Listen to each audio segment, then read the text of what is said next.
De volta os motores V10. Aquele barulho que fazia tremer a espinha.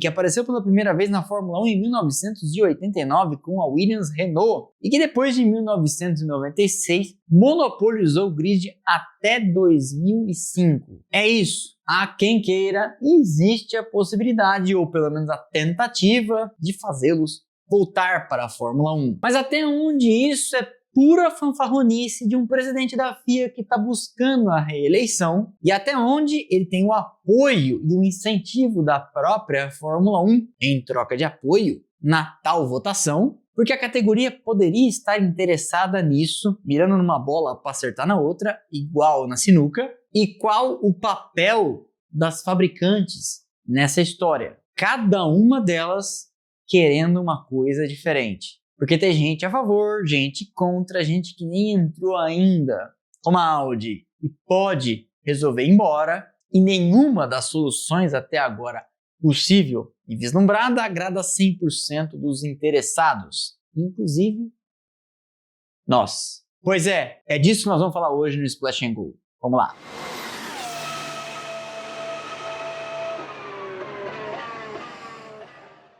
Mas antes, este vídeo é patrocinado pela Insider, a marca das tech t-shirts, roupas tecnológicas com material modernérrimo que desamassa no corpo, tem tecnologia anti-odor e você sempre está na estica, inteiraço, alinhadíssimo. Desde que me tornei parceiro, recebi algumas camisetas, comecei a usar e é grande a chance da gente se ver por aí nas ruas, como eu já encontrei vários de vocês, e eu estar usando Insider. Por quê? Porque é de fato muito bom. É sempre mais fácil para mim fazer propaganda de coisas que eu uso mesmo porque gosto. E a prova disso foi Mamãe ADM, que no Natal pegou meu cupom e fez a rapa, presenteando a família inteira. E aí, ao invés de ficar ouvindo papo aranha de parente nesse Natal e Ano Novo, o que eu ouvi foi: pô, esse teu patrocinador aí é bom mesmo, hein? Comprei, gostei, tô usando, mandei de presente para mais alguém e etc. É uma ótima forma de ficar de fora daquelas conversas de parentes, sabe como é que é, né? Mas enfim, mérito de Mamãe ADM. O mérito da Insider é que em abril, não sou só eu que faço aniversário, eu dia 22, eles também. E por causa disso, temos o site com desconto. Mas a melhor parte é que aos descontos do site você pode aplicar ainda o meu cupom. E aí chegamos a até 30% off, ou 30% a menos. E com 30% a menos, você não tem mais desculpa para não renovar seu guarda-roupa, não usar roupas tecnológicas, não ficar na estica. Até porque depois que você experimentar pela primeira vez, você vai me agradecer. Confia. Então, acabando aqui, link na descrição e fixo também no primeiro comentário. Vai pelo meu link que o patrocinador fica feliz e sabe que veio daqui. Entra lá, renove seu guarda-roupa, use meu desconto e o desconto deles. E depois você volta aqui para me contar se não é de fato muito bom. Beleza? Então é isso. Seguimos. Para falarmos juntos de tudo isso, a gente vai ter que, passo a passo, montar um quebra-cabeça. Mas confia, vai dar certo. Primeiro de tudo, qual é o cenário atual? Que motores empurram a Fórmula 1 hoje? Por que eles foram escolhidos? Quais motores virão ou viriam em 2006 e o porquê desta mudança? O que ou quem levantou a bola para a volta dos V10? Porque no começo não tinha a menor possibilidade disso acontecer e nas últimas semanas essa história vem ganhando repercussão. E em cada um desses tópicos, os prós, os contras e ao final, quais são os cenários possíveis? Como diria Jack o Estripador, então, vamos por partes. Lembrando que muitas das coisas que eu vou falar aqui, eu contei em mais detalhes no vídeo dos motores, então talvez, se faltar alguma coisa, você pode assistir lá, esses vídeos se completam. Os motores atuais da Fórmula 1 não são puramente a combustão, eles são motores híbridos, com dois sistemas de recuperação de energia. Por isso que o conjunto chama unidade de potência. Você tem um motor a combustão interna, ICE, na sigla em inglês, Internal Combustion Engine, que tem então o MGU-K, o MGU-H. Cada um desses sistemas recupera energia de uma forma. O MGU-H é tocado pelo gás de exaustão do motor e uma turbina, então, com seu movimento, transforma energia cinética em energia elétrica. Já o MGU-K recupera energia das frenagens, armazena numa bateria, e esses dois sistemas tocam um motor elétrico que ajuda o carro nas retomadas e também a desenvolver mais velocidade nas retas. Esses motores são V6, 6 cilindros, 3 de cada lado, trabalhando assim, 1,6 litro de deslocamento, capacidade cúbica desses cilindros, vale olhar o vídeo sobre motores para entender essa história toda, giram em configuração de classificação ali perto dos 14, 15 mil RPM e nas corridas algo entre 9 e 11, a depender do regime. São movidos por uma mistura de 90% gasolina de alta octanagem, 10% etanol. Esse motor tradicional a combustão interna tem mais ou menos entre 750 e 800 cavalos. A esse motor a gente soma então o elétrico, que tem um limite de potência de 120 kW, mais ou menos 160 cavalos, levando o todo a próximo de 1000 cavalos. Próximo porque a gente não sabe exatamente a potência de nenhuma das fabricantes. Esse dado é confidencial. Por que que esses motores foram escolhidos para a Fórmula 1 e estão aí desde 2014 até o final desse ano de 2025? Pois é, não foi a primeira vez que a Fórmula 1 teve algum tipo de eletrificação. Calma que eu já vou explicar essa história. Ajudando a empurrar os carros, porque lá em 2009, lembra? Já tinham criado o CARES. Lembra do CARES? O CARES era a sigla em inglês para Kinetic Energy Recovery System, Sistema de Recuperação de Energia Cinética. Basicamente, a história lá do MGU-K. Eu aponto para trás porque ele incide sobre os freios traseiros. Nos anos antecedentes à chegada dos híbridos, em 2014, a Fórmula 1 e a FIA vinham discutindo com as fabricantes que tipo de motores eles teriam para essa nova era. Muita discussão aconteceu e naquele momento a Fórmula 1 estava preocupada.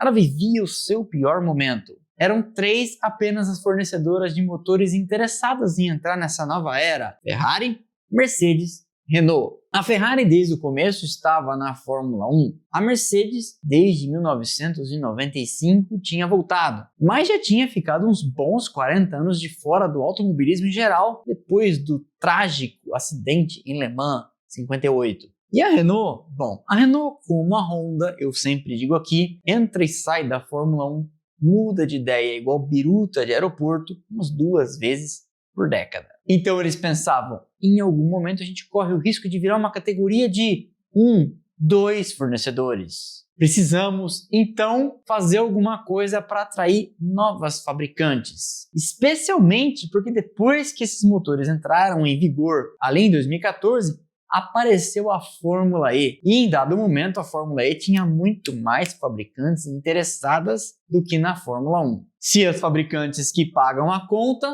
vamos dar às fabricantes o que elas têm interesse em desenvolver. Esse foi o tom das conversas antecedentes a 2014. E as fabricantes estavam interessadas em motores híbridos, desenvolver sistemas de recuperação de energia, turbo, baterias e etc. Motores menores, com maior eficiência energética, a gente vai falar disso também, com sistemas que recuperassem a energia e diminuíssem a dependência da queima do combustível. Vamos então falar rapidamente sobre eficiência energética. O motor a combustão interna, pelo movimento dos pistões que vem da explosão que acontece dentro dos cilindros, gera um movimento que é transformado então pela caixa de câmbio no que faz seu carro andar para frente. Todo esse mecanismo ao longo do processo tem muitas perdas. Estima-se que a eficiência média de um carro esteja entre 20% e 30%, dependendo do carro, do motor e do combustível usado. Ou seja, de 100% da energia consumida da queima do combustível, de 20% a 30% de fato viram movimento. O resto vai ficando pelo caminho. Um atrito entre os componentes na perda interna de energia, porque o motor também tem que tocar o alternador, a bomba de óleo, a bomba de água e etc. Enfim, uma série de perdas. Este não é um vídeo para explicar esse tipo de coisa. Os sistemas de recuperação de energia elevam esta eficiência. Por isso, inclusive, que de 2014 para cá, os carros de Fórmula 1 queimam 40% a menos de combustível por hora de pista e fazem o mesmo serviço, andam na mesma velocidade e etc. Ah, Rodrigo, mas o carro não é tão rápido. É rápido. Tão rápido quanto a câmera de imagem estabilizada fez um imenso desserviço para que as pessoas achem os carros lentos. Mas está aí o cronômetro que não nos deixa mentir. Compare o tempo da pole de Interlagos no ano passado com o tempo da pole do Schumacher em 2004 e etc. Nem sei se foi o Schumacher que fez a pole em 2004 em Interlagos, acho que foi o Barrichello, mas enfim, você me entendeu. Em linhas gerais, fazem o mesmo trabalho, consumindo de 35% a 40% a menos. E é o que é. Pois bem, lá em 2014 nascia então esta Fórmula 1 que está em vigor até hoje e ela já era eletrificada. Ah, Rodrigo, eletrificação, motor elétrico, Nutella, Fórmula E. Veja bem, eletrificação não significa motor elétrico. Eletrificação já aconteceu, porque os motores a combustão interna trabalham junto com os motores elétricos. E os motores elétricos são carregados pela recuperação de energia, das frenagens e do calor do turbo. Então, já temos a eletrificação. Eles foram escolhidos porque as fabricantes miravam nessas metas. Por quê? Porque se meu carro gasta menos que o carro do concorrente, eu vou dizer isso na propaganda e eu vou vender mais. Exceto para carros de corrida e também para eles. Nós, réis mortais que precisamos ir do ponto A ao ponto B e etc. E aí eu tô falando de entregadores, motoristas de Uber, eu indo para casa dos meus pais no interior e etc. Preferimos, evidentemente, um carro que faça, ao invés de 7, 8 km com litro, um que faz, sei lá, 19. A diferença vem no bolso. E para quem mira em vender milhões de carros para milhões de consumidores, o argumento de com o meu carro você faz a mesma distância com menos dinheiro e menos litros de combustível sempre vence. Só que quando entrou em vigor o regulamento dos motores híbridos, rapidamente a Fórmula 1 percebeu que tinha acertado, porque em 2015 aparece a Honda, que tinha andado por um tempo fora da Fórmula 1 desde lá em 2008. Como eu falei, tá aí a prova, 2 vezes por década, Honda e Renault entram e saem. Às vezes, voltam antes de ter saído, como o caso agora da Honda. Daí a Fórmula 1 continuou conversando com os fabricantes e percebeu que o novo regulamento, esse que viria agora, precisaria progredir na eletrificação, para que ela não perdesse o bonde da história. Porque se ficasse apenas na eletrificação estabelecida em 2014, poderia aparecer outra categoria, spoiler, já apareceu o Mundial de Endurance, que ofereceria um campo mais vasto de pesquisa, falando, aqui você pode ir mais longe na eletrificação, aqui você pode pesquisar mais. E o WEC começou a crescer demais e a Fórmula 1 pensou, preciso fazer alguma coisa então para continuar na vanguarda. Fabricantes, venham cá, o que vocês precisam? E então os fabricantes disseram, a gente quer um passo adiante na eletrificação. Foi então pensado o regulamento para 2026. Esse que, ao tempo da gravação desse vídeo, 8 de abril de 2025, deve entrar em vigor. A gente já vai falar dele. Motor V6 turbo híbrido ainda, mas sem o MGU-H, aquele do turbo, que era complexo demais. Tudo isso para atender aos interesses da Volkswagen, que diz, eu venho com 2 marcas, Audi e Porsche, mas eu não quero o MGU-H porque Ferrari, Renault, Honda e Mercedes já estão fazendo esse troço aí há muito tempo. Se eu entrar, é grande a chance de eu quebrar a cara ou apanhar por muito tempo. Fórmula 1 e FIA falaram, não tem problema, discutiu-se então um regulamento e todas concordaram com esta nova regra. V6 turbo híbrido com recuperação de energia sem o MGU-H, mas com o MGU-K e 50% de toda a força do conjunto vinda do motor elétrico, que cresceria então de 120 kW para 350. Metade da força do conjunto elétrica, metade da força do conjunto a combustão interna. Tem mais uma coisa que esses motores, ou essas unidades de potência de 2026, terão 100% de combustível sintético. Guarde esta informação. Ou seja, o motor a combustão interna, o motor tradicional, aquele que trabalha junto com o elétrico 50-50, terá combustível sintético de fontes renováveis, diferente da gasolina, que vem de combustível fóssil, petróleo, dinossauro, aquela coisa toda. Tudo bonito, tudo certo, assinado. A Volkswagen fala, então eu vou. A Honda fala, eu tava saindo, mas quer saber? Eu vou continuar. A Ford se une à Red Bull Powertrains e fala, eu também tô dentro. E a Cadillac consegue uma vaga então para entrar e avisa, a partir de 2028, talvez 2029, eu vou fazer meu próprio motor. Sucesso! Todo mundo feliz, todo mundo querendo entrar, até a Toyota se aliando à Haas. A gente não sabe onde isso vai dar ainda, mas enfim, você entende, o movimento era de afluência. Muita gente voltando a olhar para a Fórmula 1 com interesse. E o que aconteceu? Por que a essa altura, faltando 8 meses para acabar o ano, virada de Réveillon, e aí já adeus motor velho, feliz motor novo, de repente aparece essa história do motor V10. Por que tudo que eu expliquei até agora ficou completamente irrelevante? Que interesses há por trás disso? Há algum fundo de verdade nessa história? Então, aos fatos. A implementação deste novo motor, como já tinha acontecido lá em 2014, gera na Fórmula 1 alguns temores. E as fabricantes que estão desenvolvendo esses motores já avisaram. As coisas não serão simples. Por causa, inclusive, disso, a FIA já teve que entrar em campo e mudar o pacote aerodinâmico para se adaptar a algumas dificuldades. Tudo isso porque, sem o MGU-H ajudando na recuperação de energia, existe uma grande chance de que esse motorzão elétrico de 350 kW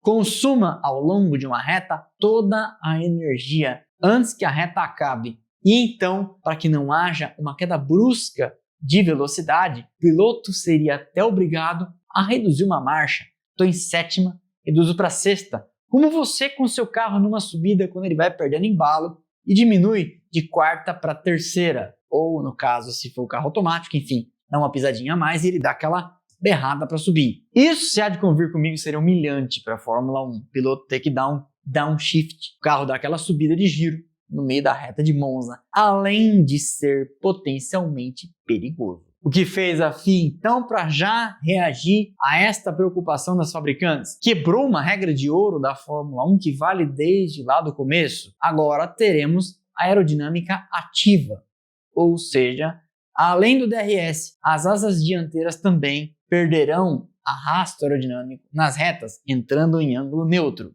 Para quê? Para, zerando o arrasto ou diminuindo muito ele, diminuir a chance de que a energia acabe antes do fim das retas, o que, como eu comentei, seria meio humilhante para a Fórmula 1. Mas este é um dos temores, a gente nem sabe o quão concreto ele seria. Mas há mais outros. Existe também o medo de que se repita o cenário de 2014 e alguém, talvez o mesmo alguém, no caso, a Mercedes, saia muito na frente. Foi o que aconteceu lá em 2014. A Mercedes acertou tão em cheio que não só ela, como uma das suas clientes, a Williams, andou na frente. A Mercedes foi campeã de construtores e a Williams, que andava lá no fundo, foi terceira. Lembra? Felipe Massa e Bottas, fazendo até pódio. Ferrari e Renault sofreram bastante. Penaram em 2014, um pouco menos em 2015, um pouco menos em 2016. E a Ferrari só foi entrar no páreo de verdade em 2017 e 2018. Só que a gente não sabe o quão verdadeiro era isso, porque lembra que em 2019 descobriram um motor meio esquisito, né? Pois é. Suspeita.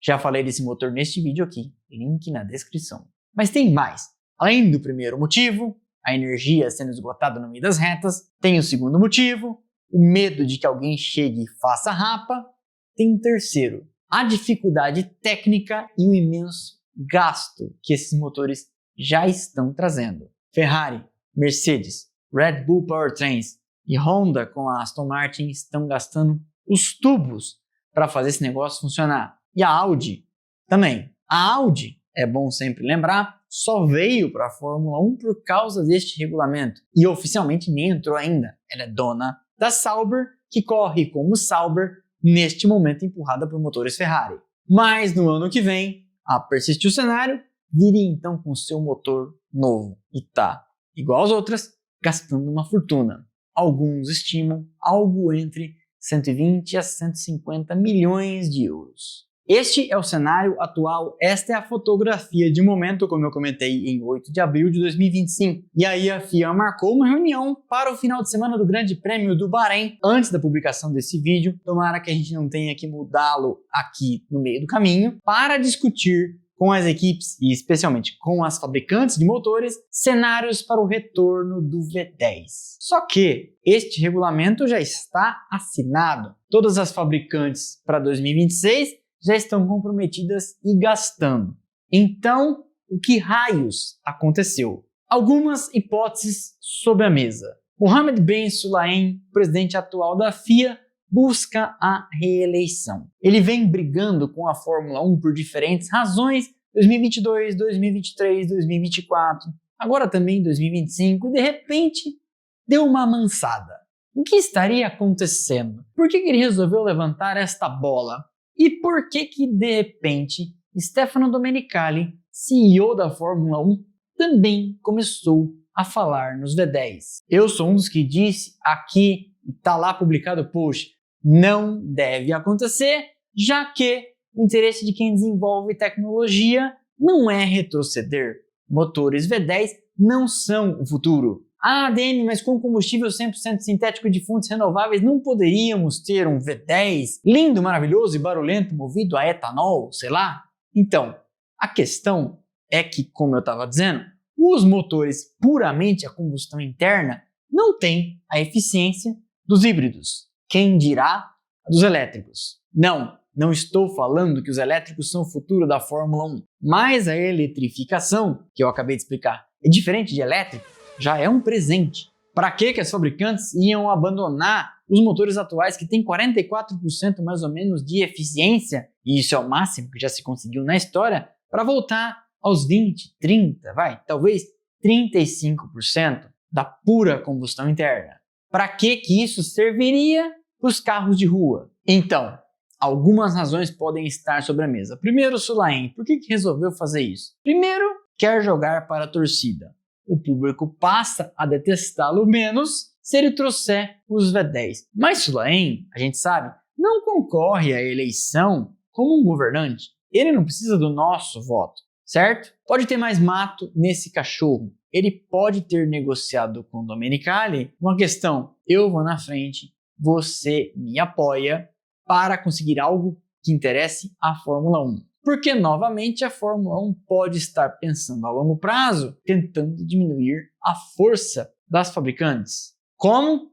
Incentivando motores mais simples para a chegada de fabricantes independentes, diminuindo sua dependência das gigantes. Exemplo, no passado a gente tinha Hart, Judge, Cosworth, e com o tempo todas elas ficaram para trás e foram para o saco. Por quê? Porque a coisa foi ficando tão cara que só a bala de uma gigante como Mercedes, Ferrari, Renault, Peugeot, Honda, Toyota, BMW e etc. aguentavam a Fórmula 1. Lembra nos anos 90 e 2000? Pois é, pensando para daqui 20 e 30 anos, a Fórmula 1 pode estar pensando: tudo bem, é lindo ter fabricantes, mas seria bom não depender exclusivamente delas. Porque em 2008, quando tivemos a crise do subprime e a economia foi pro saco, do dia para a noite, 3 fabricantes decidiram abandonar a Fórmula 1. BMW, Toyota, Honda. Esta pode ser uma das razões. A outra razão é a dificuldade técnica. E a que eu acho que tem menor probabilidade de ser verdadeira seria nós, o público, os réis mortais, que temos saudade de motores mais barulhentos. A diferença é nítida. Quando você ia numa corrida de Fórmula 1 na época do V10, ou do V8 também já era assim, nas arquibancadas, meu irmão sempre dizia, era difícil ouvir a voz do próprio pensamento, de tanto barulho que fazia.